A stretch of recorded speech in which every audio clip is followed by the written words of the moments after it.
to Great Getaways. On today's show, we're going to be in the central Upper Peninsula. We're going to be doing something a little bit different than what we've done in the past. Springtime of the year.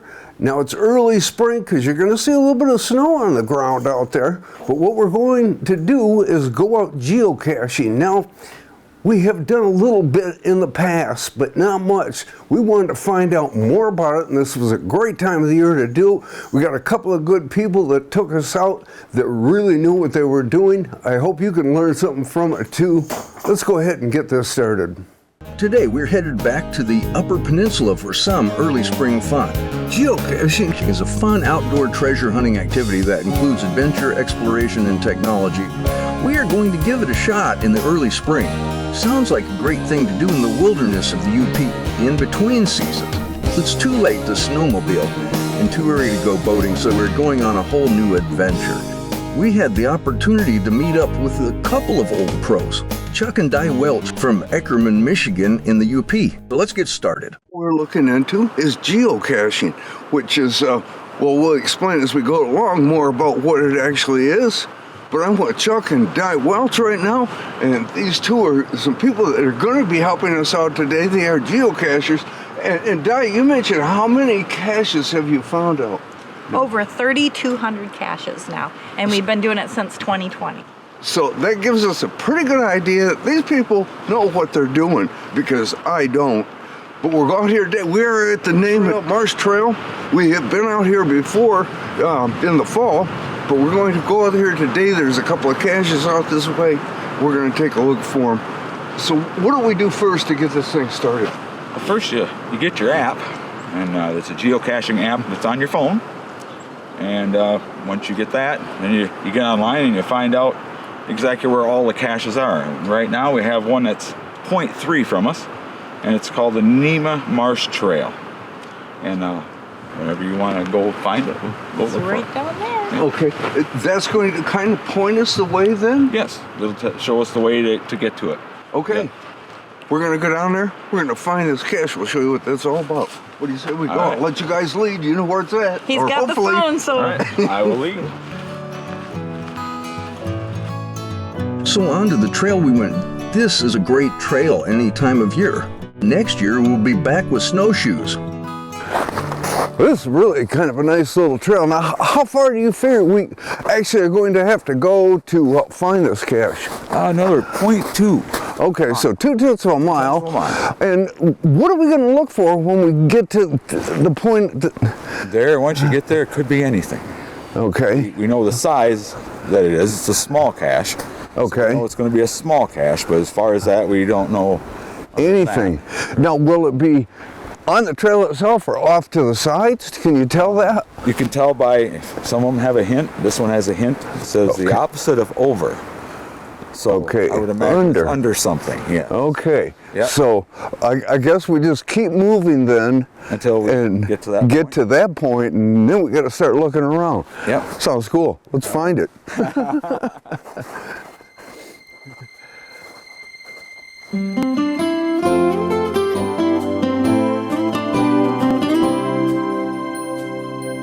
This is pretty nice that they have these boardwalks going through here that go over the marshy areas, so you don't have to get all muddy and everything. Right. And it makes it really nice. This is quite a long one here. There's several along the way.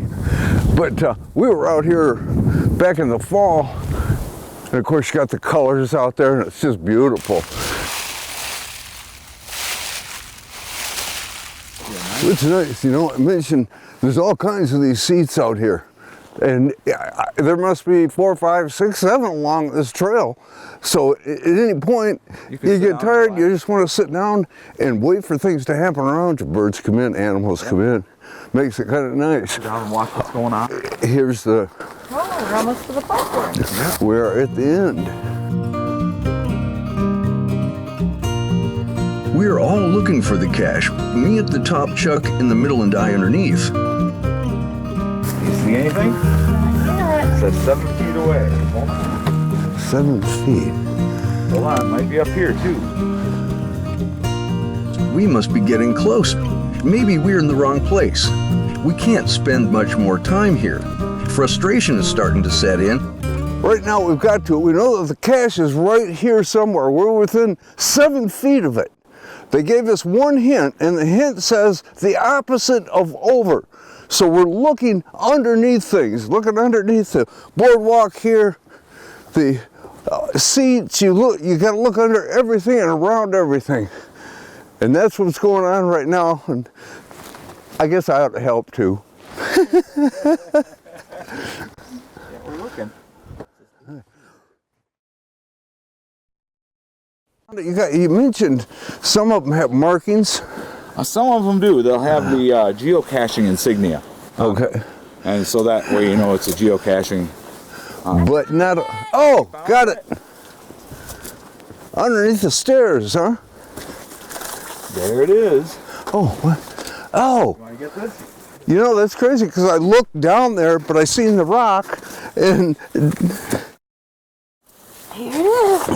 Okay. Here's the geocache. We need our trusty pen and glasses. You should bring that up, Tom. Make sure you carry a pen.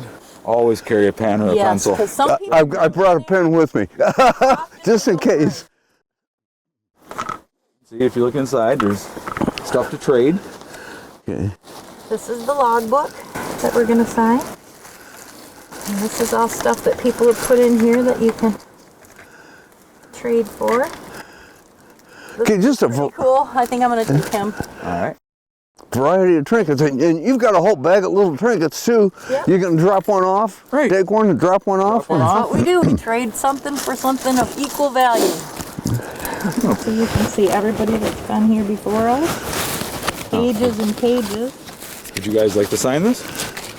The last people here I was were thinking on about throwing my October- card in there. Might as well. Last one that were here were on October 21st of 2023. Oh, So there's not been anybody here yet this year. Nope. We're the first people here this year. And today is what? that's cool. Today is the 8th, isn't it? That'd be about right, yeah. Username, Up Chuck and Die. I'm just gonna leave that right with it, and Okay, well, we'll sign 2/8/24 Great Getaways. yeah.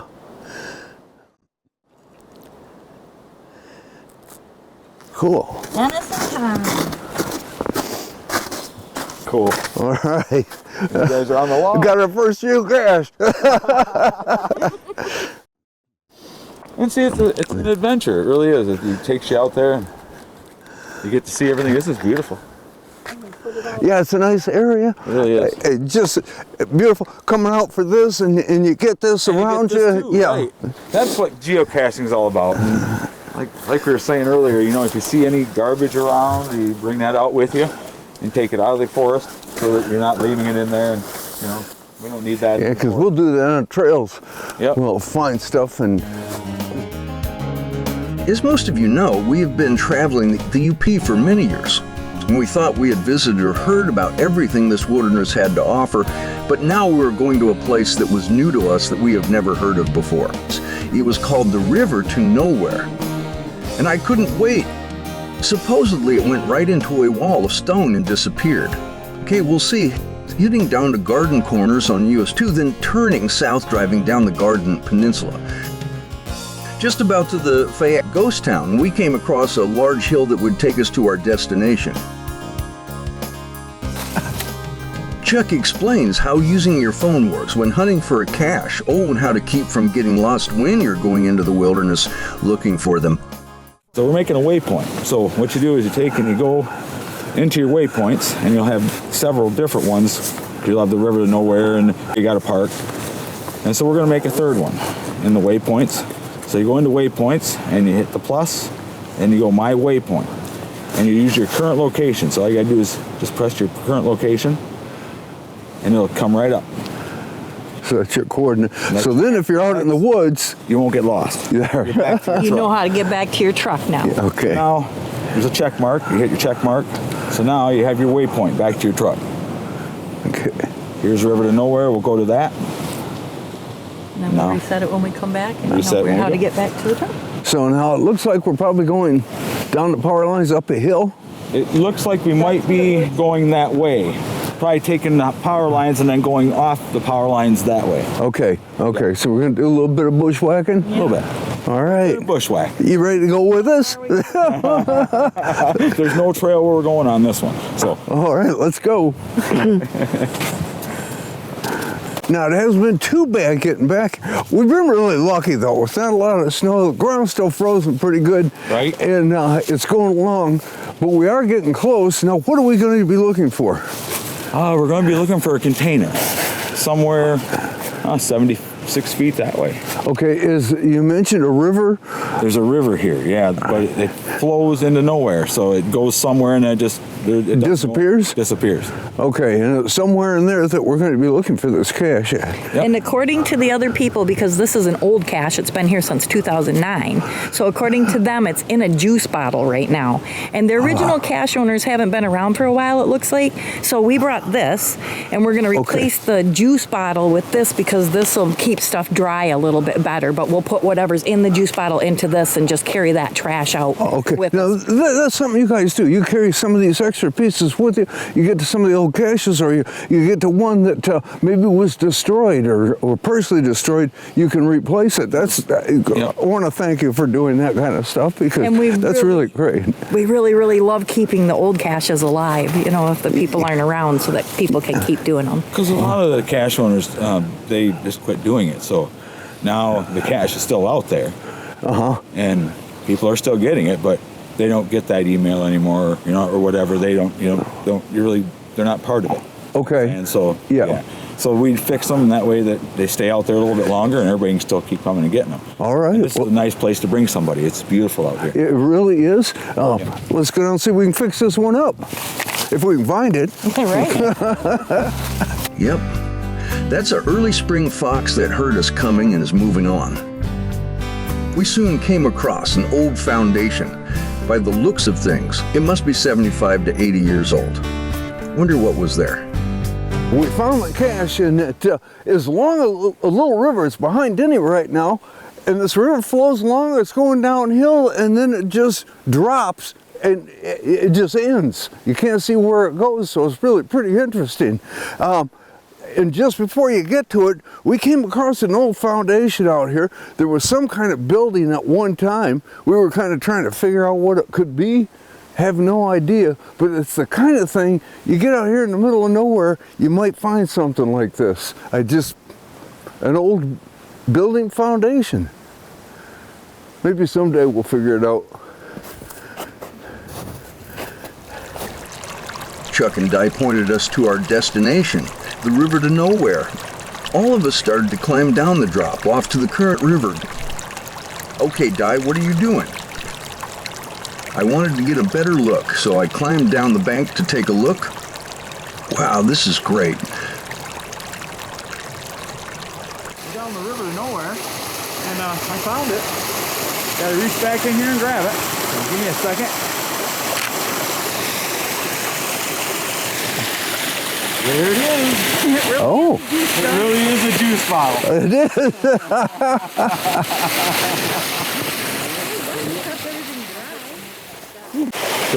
We gotta have some for our swag wall. This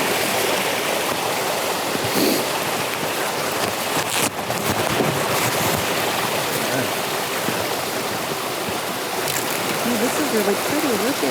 I'll have to put a few things in here. Oh, that is gorgeous. Heart. The river came down the ravine and actually stopped. She really was the river to nowhere. We soon were on our way to the next destination that was located somewhere in Fayette State Park. Perfect, leaving a river that ends at a rock outcropping to arrive at a ghost town. The last cache that we were at the river was out here on the Garden Peninsula, although it's quite a bit north of here. We've come down now to the Fayette Historical State Park. There are a few caches out here. We're going to go out and try to find one out on the point. Now, the last time Denny and I were here during the winter, we had to have snowshoes on. This time, as you can see, we're not going to have a hard time walking at all because it's pretty clear down here.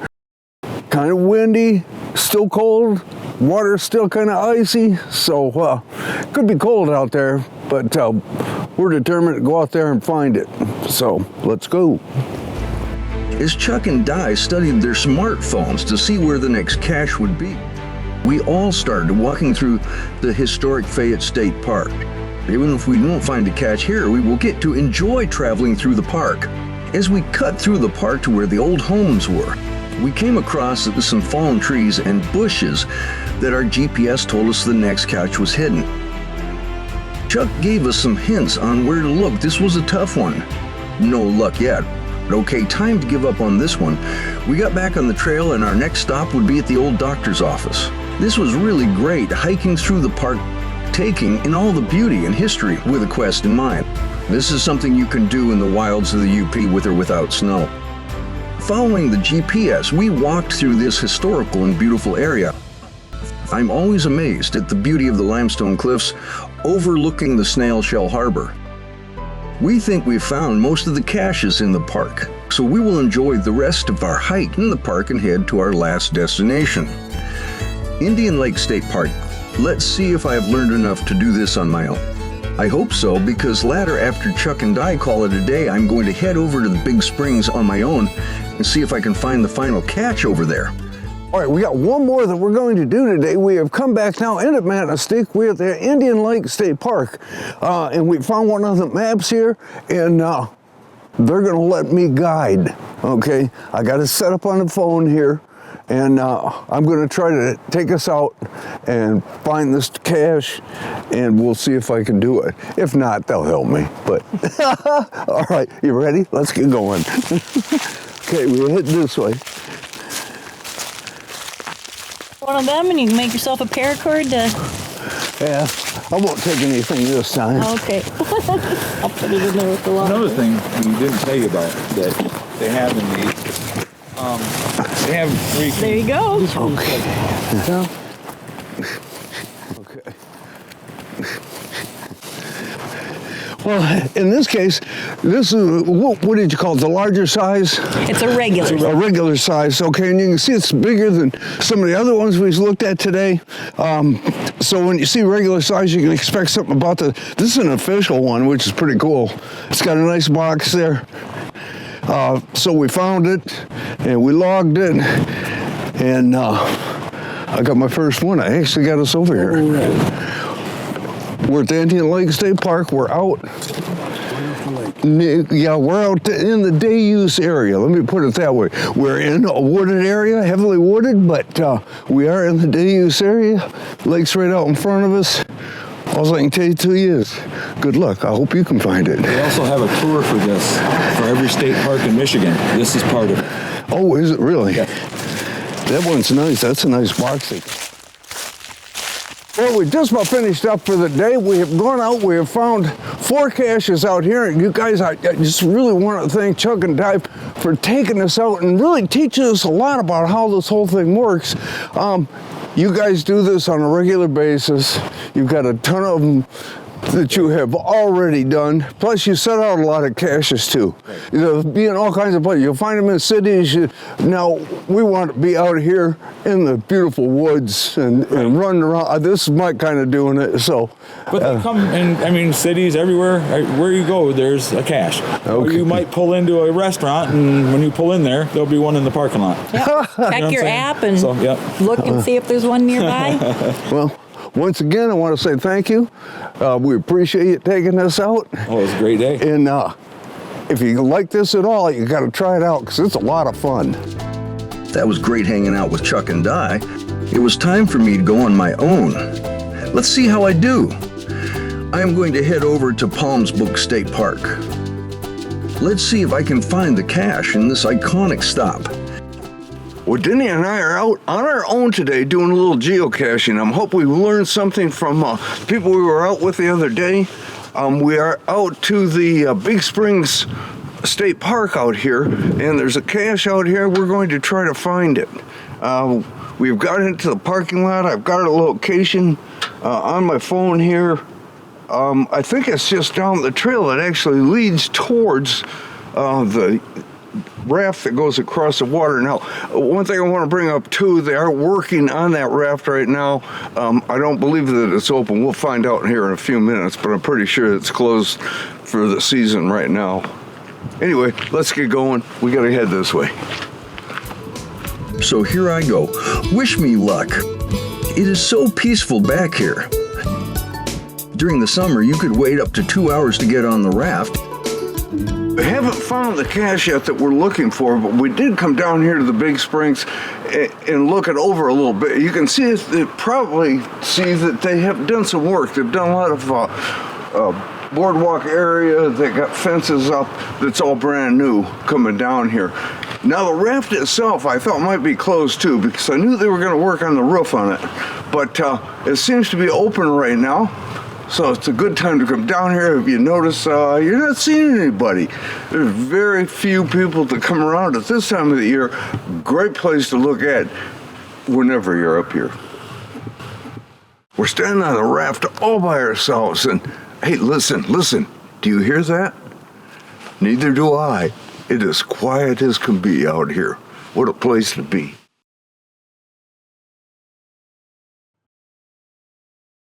Well, Denny and I are pretty new at this, and we came over to where it showed us. I was with one anywhere from a foot to 4 feet away from it. I can't find it anywhere.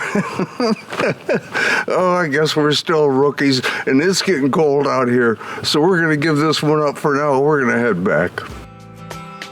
Before we call it a day, we would like to finish our trip at Tap 21, the pub in Manistique with a historic bar that is over 100 years old.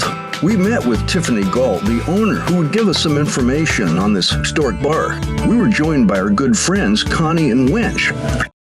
Tiffany, maybe you can tell us more where the name come from. It's a newer name. Yep. But the inside's pretty old. Yes. So when I purchased the place, I had to change the name because it had been closed and it had a little bit rougher of a history in the recent 10 years of owning it. Not me owning it, but the prior owning of it. So we decided to rebrand it and come up with a new name. And part of that was, craft beer has blown up the scene. So we could fit 21 taps in between the two pillars. So we did Tap 21 because 21 is the legal drinking age. At one point in time, there were 21 bars in Manistique. So it all just kind of tied in to do Tap 21, and now we only feature craft beer from only breweries in the state of Michigan.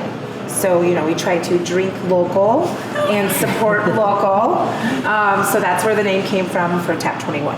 Okay, and in here, though, is a very unique bar that you have here. It's called a back bar. Yep. Maybe you could explain what that is. So it is a Brunswick, like the Brunswick pool tables, the Brunswick bowling pins, all that fun stuff.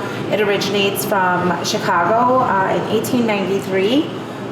So Chicago Lumber Company owned most of Manistique. I'm assuming after the Chicago fire, they were rebuilding Chicago using the Wisconsin and Michigan shoreline lumbers, easy way to get the lumber back down to Chicago to rebuild the city. So Chicago Lumber Company pretty much owned the whole entire town, but they did not own this building and the building next door, so it actually used to be referred to as the Flatiron Block. Brunswick, it's 14 feet high, it's 24 feet long, it's mahogany. It's from 1893, and it was brought back up from Chicago on one of the ships after, a load of lumber had been brought down. And it's original to the building. It's been here since 1893. Yeah, I'll tell you what, this is a place that you want to stop into, get something to eat, have a drink, but enjoy the history in here. You got to see this back bar. Bring your camera along, because I know you're going to want to take a picture of this. It's just beautiful. It's actually one of the first things that people do is they walk through the door and they'll whip their cell phone out and they're taking pictures right away. It's something you don't see anywhere else. No, it's definitely a hidden gem of Manistique. Hope you enjoyed today's show. We had a good time out there geocaching. I think it's something a lot of people would like. If you'd like more information, you can go to our website at greatgetaways.tv, and don't forget to visit us on Facebook page for all the updated information. Thanks for watching, and we'll see you next week.